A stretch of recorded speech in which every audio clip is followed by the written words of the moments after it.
Welcome to the shop. Today we're going to start on restoring this table saw. It's an old Unisaw, probably from the 40s or 50s. We've got a couple of issues which I'm going to go through, and we're going to take a look at what all it needs and get started on it.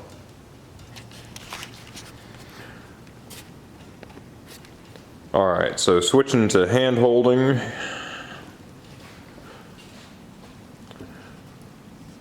It doesn't look too bad down underneath the table, but I did notice some bearing noise, and I don't know whether it's the motor or the arbor bearings. I'm probably just going to go ahead and replace both of them. Right now it's set up for 110. I think we're changing that to 220. There are a bunch of little nicks and things, but most of these will polish out. This is just some staining from some water or glue or something. There is just a little bit of pitting and some deeper grooves. Probably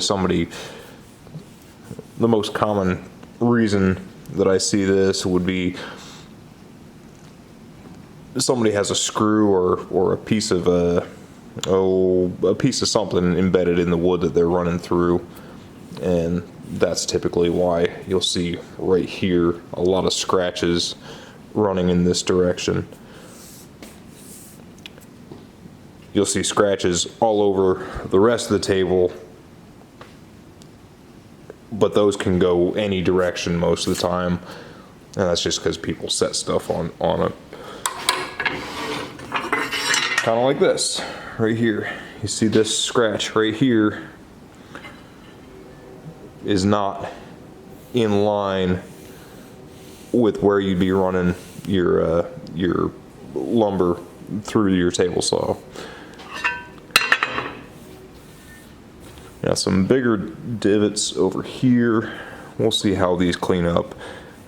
I'm obviously not going to take a whole lot off of this. I'm maybe a couple tenths, if that.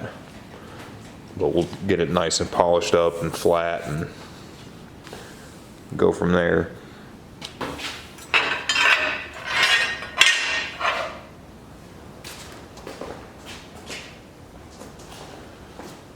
Just so you guys can hear what the saw sounds like right now.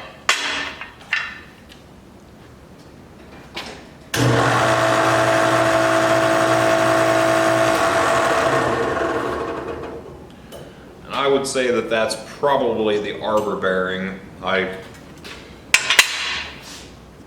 kind of did a little bit of a play test here and there, and it felt more like arbor bearings than motor bearings, but I'll probably, since I'm going to be disassembling this entirely, I'll just go ahead and replace the motor bearings as well.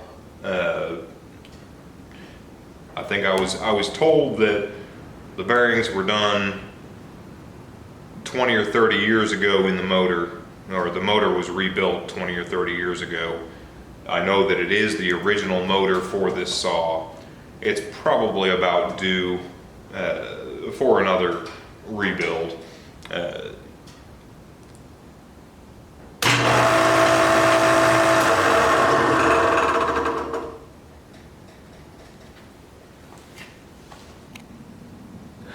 So I'm going to start taking this apart, and we will take a look at the parts that need replaced, cleaned up, lubed, etc.